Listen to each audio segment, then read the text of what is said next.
Good day, everyone. It is March 4th, 2024, and what do we know? Well, it looks like Bryan Kohberger is now going to the big bus defense. Lori Vallow checks into Arizona with all her discovery from Idaho. How do you prove the elements of identity with identical twins? With their own words, of course. We got a nurse charged with some serious conduct, and a paramedic in the McClain case gets 5 years in prison, and then our dumb criminal of the day. Let's talk about it. All right, lawyer.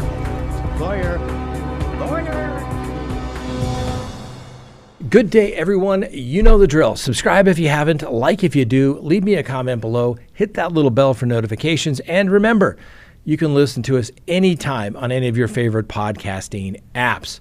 All right, a couple of things before we get to the docket. First, well, let me just show you the trials and tribulations as it relates to being a trial attorney, a criminal defense attorney. Supposed to start a 3-week trial today. Originally it was supposed to start today, then the court moved it up, and then moved it back to start tomorrow because, well, the homicide trial that was going last week isn't over yet. So we adjust accordingly. So we're able to bring you a show today, but remember, over the next couple of weeks, we're going to be playing it by ear. We'll see how everything works out. All right, let's go ahead and open the record. And first on the docket, Bryan Kohberger. All right, the big bus defense. That's what I refer to it as affectionately in our office. Sometimes when people ask, what is your defense? Well, it's the big bus defense. Our goal is, or we hope that all the witnesses get hit by a big bus because that's the only shot that we have. All right. Delay until everyone forgets or dies. That's the big bus defense. And that appears to be what the tactic is for Bryan Kohberger as his attorneys. Now, as you may recall, we talked about it. It's like, hey, the only way I thought Kohberger was going to have a real shot at this particular case early on was if he had gone to trial within the 6 months. But that's where he had to be real honest with his attorneys. And obviously, they blinked. And Bryan Kohberger blinked, his attorneys blinked when they said, fine, we'll waive speedy trial. And now, of course, they want to drag the case out to 2025. So, do you think the prosecution would have been able to proceed almost 2 years ago? Doubt it completely. And probably the defense wouldn't have had anything, but the prosecution wouldn't have been ready to go either. So now they've switched tactics, delay. Because remember, we were supposed to have a trial the end of 2022, and then that got moved to October of 2023. And then guess what? Now we're talking summer of 2025, maybe June of 2025. And the defense is saying, well, we're not sure that's even going to work because it is a death penalty case.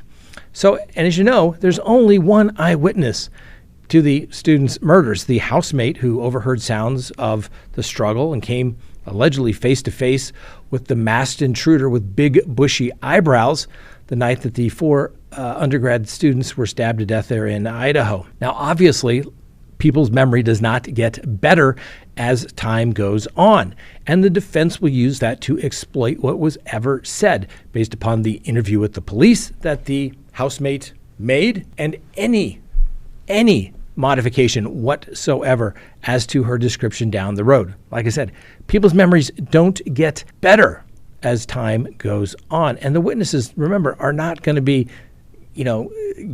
taking a stroll down memory lane. The house has been destroyed. There's photos that the prosecution can prepare their witness with, but there's going to be little details that the defense is going to be thinking about and identifying that she's going to say, I don't recall. Oh, but the only thing you do recall is these bushy eyebrows. We'll have to wait and see. So, like I said, Kohberger has bought some time. They're working on their alibi story, trying to get all their digital evidence to somehow coincide with, hey, he was just out driving around, when in theory, like I said, they're hoping for the big bus defense. Now, remember, the judge is in a tough spot because he has to give Bryan Kohberger super due process because it is a death penalty case. What do I mean by super due process? If this was just a good old-fashioned quadruple homicide, this case would be a trial by now. But when you're talking about the ultimate punishment, the defense needs time to prepare their mitigation case, and that takes time to go back and talk with everybody, get records, school records, see if he was dropped on his head as a child, he had issues, what's there, to consult with experts. It takes a long time to do that. And that helps to go to the overall big bust defense. Long delays have a negative impact on witnesses. They're going to testify against the defense. Witnesses forget, even die, depending on how much time between the charges and trial. And remember, when these witnesses fade or they disappear, so does their evidence. And if you know someone is ill, you can always do something to preserve their testimony. It's like take a deposition of that particular witness if you believe that they're terminally ill. But let's face it, most of the time that doesn't happen. You just assume that they're going to have to show up for trial and nobody gets sick or passes away. And that is what the prosecution has to deal with. And we've also talked about this as well. It's not just the lay witnesses that the prosecution has to worry about. Police officers, they change jobs, they move, they relocate, they retire, or they pass away. All of those things. It means sometimes the work may have to be recreated if it can. So this long delay, you may not like it, but it works in the favor of Bryan Kohberger. I still would have gone with the, well, let's go to trial now defense, but they blinked. Apparently, Mr. Kohberger is not as brave as he thinks he is, because if he was, he would have just gone to trial. And now it's just a waiting game. It's just a waiting game. Next on the docket, Lori Vallow. Check out this new body cam footage. Shows Lori Vallow giving up a laptop and other materials when she's checking into the Maricopa County detention facility there. As you recall, she has been extradited to Arizona after being convicted and sentenced to life in prison in Idaho for the July of 2023 deaths of two of her children and her husband, Chad Daybell's first wife. As you can see on the video, the deputy is explaining, hey, what's in the contents of the black box, and that why would she bring it? It's her for property, and they're going to say, hey, we're going to keep it in safekeeping, but apparently those rules don't allow you to have a laptop here, along with 2 flash drives and several notebooks. So it is also curious that the label says the laptop reads the property of Means Law Office. Remember Mr. Means, Mark Means, the guy that got disqualified from the case early on for ethical conflicts? Yep, he apparently got her a laptop early on, probably when she had money, I guess. But needless to say, he's not asking for it back. Now, Vallow was allowed to keep several of the paper materials before she was taken to her cell. She's currently set to go to trial August 1st. Next on the docket, how do you prove identification with identical twins? Through their own words, that's how. So 2 identical twins from Minnesota are accused of swapping places after one of them allegedly hit a buggy in an Amish horse and carry buggage, an Amish horse-drawn carriage that killed 2 children. Now, police spent several months trying to figure out what was going on, and although charges have been filed, well, the evidence may not be as strong as the prosecution believes. So prosecutors allege that Samantha Jo Peterson was behind the wheel on September 25th of 2023 when a car slammed into a horse-drawn carriage, killing 2 children and injuring their 2 siblings. It was not her identical twin sister, Sarah Beth Peterson, who took responsibility at the scene, saying that she was the driver. Now, police said the crash killed 7-year-old Wilma Miller and 11-year-old Irma Miller and sent 2 of their siblings to the hospital. Now, Samantha Peterson was allegedly driving under an expired driver's license and no insurance for the Toyota 4Runner that was involved in the crash. Now Sheriff John DeGeorge has stated that dozens of the charges have been filed against the sisters after a lengthy investigation where they found suspicious inconsistencies that later led to the unraveling of the sisters' little story. Now, Sarah was on scene a short time before the first deputy arrived, and that allowed them to come up with this story where Sarah would take responsibility for the crash and basically misled the investigation. When the police arrived, she told them she was the driver and that she hit the buggy. The sister allegedly pulled off the old change-up because Samantha Peterson was high on drugs at the time of the crash and was scared that she would go to prison.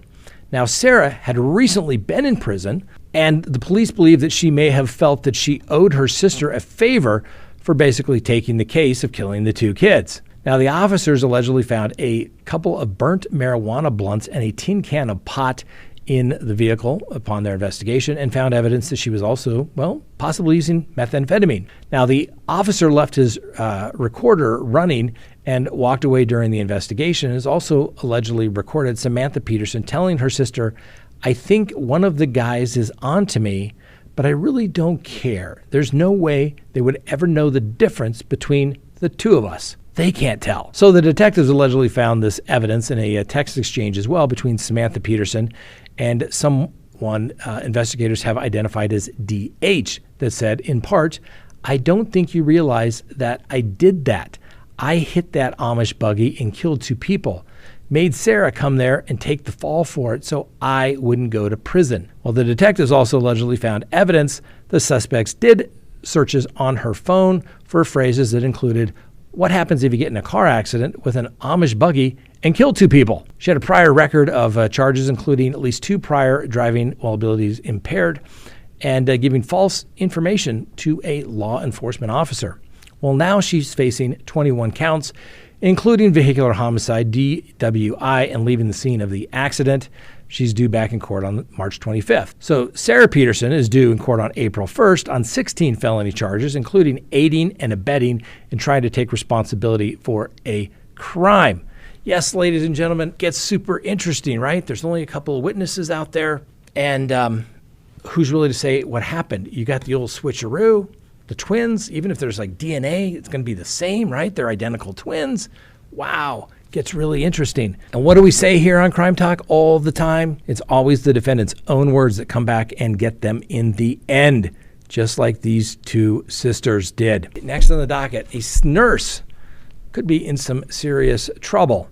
A California nurse has been arrested and charged with sexually assaulting an unconscious patient back in January, and now the police believe there may be more victims.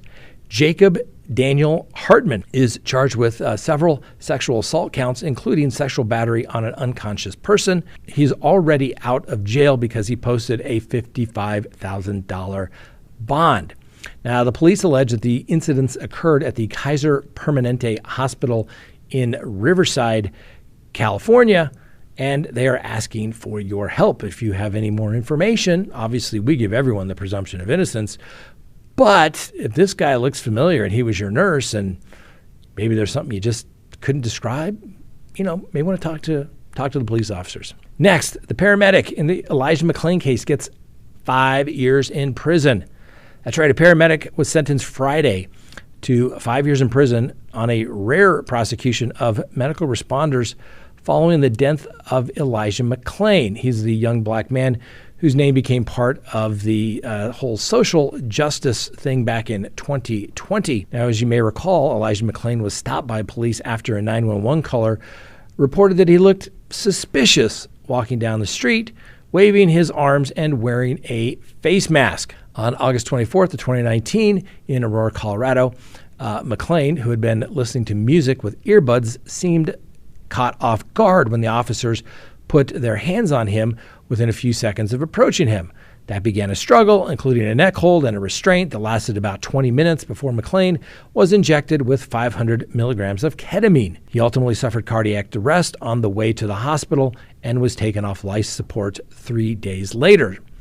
Now, originally, the district attorney did not prosecute this case. The attorney general got involved and went forward with the case after a grand jury indicted several officers as well as several paramedics. Now, experts testified that the sedative ultimately killed Elijah McClain, who was already weakened from struggling to breathe while being pinned down after inhaling vomit into his lung during the police struggle. Peter Sinanek and a fellow paramedic were convicted in December of criminally negligent homicide for injecting McClain with ketamine, obviously quite the sedative that ultimately wound up taking the life. Now, Sinanek also was convicted of more serious charge of second-degree assault for giving a drug without consent or legitimate medical purpose. The judge in this case, by a judge by the name of Mark Warner, really good judge, been on the bench a long time, former prosecutor, former police officer. Now, Judge Warner, who could have sentenced the paramedic up to 16 years in prison, but the 5 being mandatory is the mandatory minimum, was given a 5-year sentence. The second convicted paramedic, Jeremy Cooper, is scheduled to be sentenced in April. Randy Rodema was convicted of criminally negligent homicide. He was the police officer, and he was sentenced to 14 months in jail back in January. 2 other officers were indicted. They were acquitted after a 2-week-long jury trial. And then finally, our dumb criminal of the day. The shocking part about it, he's not from Florida. No, today he's from Nebraska. And this Nebraska man went into a quick shop convenience store and demanded money. He had a Hostess cinnamon roll box in his right hand. Well, and fearing that the container concealed a handgun and not individually wrapped frosted pastries, the female clerk handed over cash, according to the Lincoln Police Department. The police responded to the incident. They identified Isaiah Bartu of Lincoln, Nebraska, as the possible suspect. While speaking with Mr. Bartu, he attempted to flee on foot and was quickly detained. And of course, once he's detained, what do you got to do? You got to search the guy. What did they find? 4.1 grams of methamphetamine and a handgun and some undisclosed amount of cash. He was arrested on multiple felony counts, including robbery, possession of controlled substance, and use of a deadly weapon in the commission of a felony. Now, Mr. Bartu is locked up and is waiting an arraignment for the alleged heist. Obviously, we'll give him that presumption of innocence. But Mr. Bartu, the gun, bad. And don't put the gun tattoo on your arm as well, betting that he's a prohibited person, that he can't possess the guns. Anyway, Mr. Bartu was arrested back in 2020 for striking a liquor store employee in the head with a bottle of Jack Daniels during a robbery, which netted him and his 2 accomplices 2 bottles of booze. So a couple years ago, 2 bottles of booze. This year, some Hostess pastries and a few bucks. Mr. Bartu, you are a dumb criminal of the day, and it seems like you're also a high repetitious learner. So maybe you're just dumb. All right, that's all we have for today, ladies and gentlemen. Hope you enjoy the show. Be patient. Obviously, we have lots of trials going on this time, and I'll be in trial myself, but we'll do my best to bring you a show in the evening. It's just going to depend on what's coming up with the trial. So thanks for watching. We'll see you next time. And remember, that's right, the Constitution matters.